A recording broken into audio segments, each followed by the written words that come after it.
Subscribe कीजिए daily trending news channel को और बेल आइकन को दबाइए लेटेस्ट न्यूज सबसे पहले पाने के लिए।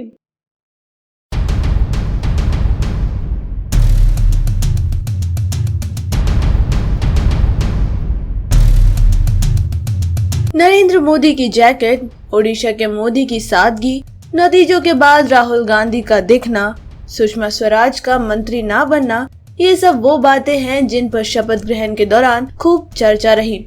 23 मई को नतीजों के बाद गुरुवार को नई सरकार का शपथ ग्रहण समारोह हुआ। बिम्स्टेक देशों के प्रमुख की मौजूदगी में नरेंद्र मोदी ने लगातार दूसरी बार प्रधानमंत्री पद की शपथ ली। राष्ट्रपति भवन में हुए शपथ ग्रहण समारोह में क्या खास रहा, यहाँ देखे पूरी कहानी। नरेंद्र मोदी ने दूसरी बार प्रधानमंत्री पद की शपथ ली।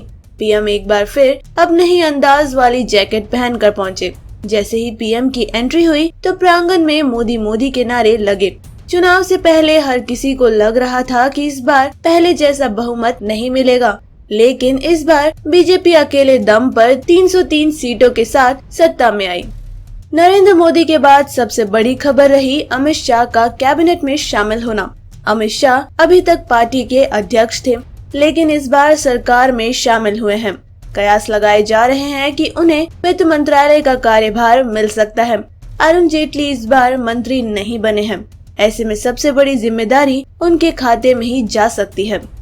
मोदी सरकार राज 2 के शुरुआत में ना चाहते हुए भी शपथ के दिन ही सहयोगी नाराज होते नजर आए।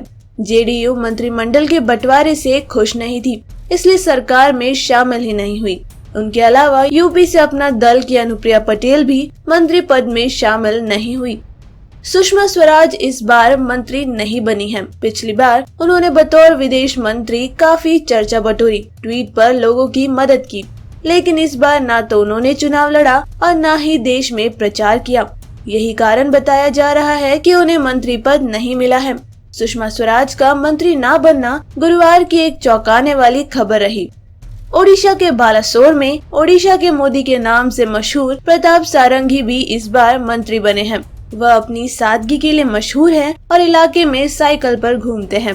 इसी वजह से जब उनके नाम का ऐलान हुआ तो राष्ट्रपति भवन का प्रांगण तालियों से गूंज उठा।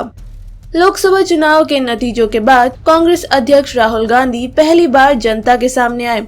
नतीजों के बाद उन्होंने प्रेस कॉन्फ्रेंस की थी। इसके बाद CWC की बैठक हुई, तब से राहुल किसी के सामने नहीं आए। उन्होंने अध्यक्ष पद से इस्तीफे की पेशकश की है और नेता उन्हें मनाने के लिए पहुंच रहे हैं, लेकिन वह किसी से नहीं मिल रहे हैं। पूरे चुनाव में नरेंद्र मोदी और अमित शाह की जोड़ी को कोसने वाले दिल्ली के मुख्यमंत्री अरविंद केजरीवाल भी शपथ ग्रहण समारोह में पहुंचे थे। केजरीवाल के साथ दिल्ली के डिप्टी CM मनीष सिसोदिया भी थे। शपथ ग्रहण में मुख्य अतिथि के तौर पर पहुंचे बिम्स्टेक देशों के प्रमुखों ने शपथ के बाद नरेंद्र मोदी से मुलाकात की। मंच पर जब राष्ट्रपति के साथ पूरी कैबिनेट खड़ी थी, तब बिम्स्टेक देशों के प्रमुख एक एक कर वहां आए और हर किसी से मुलाकात की। शपथ ग्रहण समारोह में नेताओं के अलावा फिल्मी सितारे भी दिखे। करण जौहर, रजनीकांत, हेमा मालिनी, विवेक ओबरॉय, कंगना रनौत समेत फिल्मी दुनिया के सैकड़ों सितारों ने यहाँ शिरकत की।